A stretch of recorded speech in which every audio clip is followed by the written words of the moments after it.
দৈনিক আপোনাৰ খাদ্য তালিকাত কি খাদ্য অন্তৰ্ভুক্ত কৰে? আযুক্ত খাদ্যৰ মাত্ৰা হ্ৰাস পাইছে নেকি? এগৰাকী প্ৰাপ্তবয়স্ক ব্যক্তিয়ে নিতৌ কিমান আযুক্ত খাদ্য গ্ৰহণ কৰিব লাগে?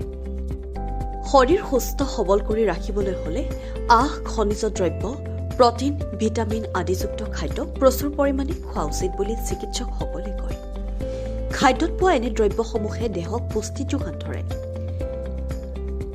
শৰীৰ সুস্থ সবল তথা নিৰোগী কৰি ৰাখিবলৈ এনে পুষ্টিকৰ দ্ৰব্য সম্বলিত খাদ্য খোৱাটো নিতান্তই প্ৰয়োজন।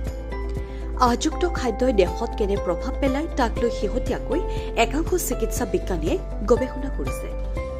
তেওঁলোকৰ গৱেষণাত পোহৰলৈ অহা অনুসৰি আযুক্ত খাদ্য খোৱাৰ পৰা দীৰ্ঘদিন বিৰত থাকিলে হৃদৰোগ, হৃদপেশী ৰোগ, অংগৰ কৰ্কট, মেদবহুলতাজনিত কৰ্কট, স্তন কৰ্কট, ইছ'ফেগাছৰ কৰ্কট আদিৰ আশংকা থাকে। দেহত আহৰ অধিক অভাৱ ঘটিলে অকাল মৃত্যুৰ আশংকাও প্ৰবল হৈ পৰে।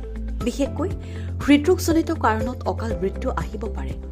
এই গৱেষণাৰ তথ্য অনুসৰি দীৰ্ঘদিন ধৰি কম আযুক্ত খাদ্য খালে হৃদৰোগজনিত কাৰণত এজন ব্যক্তি মৃত্যুৰ মুখত পৰিব পাৰে। এনে ব্যক্তি হৃদৰোগত আক্ৰান্ত হোৱাৰ আশংকা আন সকলোতকৈ 15 পৰা 30% বৃদ্ধি পায়। গৱেষণাটোৰ তথ্য অনুসৰি প্ৰচুৰ পৰিমাণে আযুক্ত খাদ্য নিয়মিতভাৱে গ্ৰহণ কৰাসকলৰ ক্ষেত্ৰত হৃদৰোগ, ষ্ট্ৰোক, মধুমেহ আৰু কৰ্কটৰ আশংকা 16 পৰা 24% হ্ৰাস পায়। প্ৰচুৰ আযুক্ত খাদ্য বুলি ক'লে শাক-পাচলি, ফল-মূল, দাইল আদিকে সূচায়। চিকিৎসা বিজ্ঞানীসকলৰ মতে স্বাস্থ্য সুস্থ সবল আৰু নিৰোগী কৰি ৰাখিবলৈ এজন ব্যক্তিয়ে নিতৌ 25 পৰা 29 গ্ৰাম আযুক্ত খাদ্য খাব লাগে। অৱশ্যে আমেৰিকাৰ দৰে কেতবোৰ দেশৰ এজন প্ৰাপ্তবয়স্ক ব্যক্তিয়ে নিতৌ 15 গ্ৰাম আযুক্ত খাদ্য খালে স্বাস্থ্য সুস্থ সবল কৰি ৰাখিব পাৰে। উক্ত গৱেষণাৰ সৈতে জড়িত চিকিৎসকসকলে আঙুলিয়াই দিছে যে নিতৌ 29 গ্ৰাম আযুক্ত খাদ্য খালে এজন ব্যক্তিয়ে স্বাস্থ্যৰ উপকাৰ লাভ কৰিব পাৰে।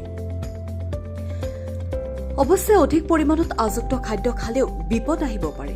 অৰ্থাৎ এটা বস্তুৰ যিদৰে ভাল বেয়া দুয়োটা দিশেই থাকে, তেনে কথা আযুক্ত খাদ্য গ্ৰহণৰ ক্ষেত্ৰতো থাকে। উদাহৰণস্বৰূপে গমজাতীয় খাদ্য অধিক খালে দেহত লৌহ পদাৰ্থৰ পৰিমাণ অধিক হাৰত হ্ৰাস পোৱাৰ আশংকা থাকে। একেদৰে প্ৰচুৰ আজাতীয় খাদ্যই আন খনিজ দ্ৰব্যৰ পৰিমাণো দেহত হ্ৰাস কৰে।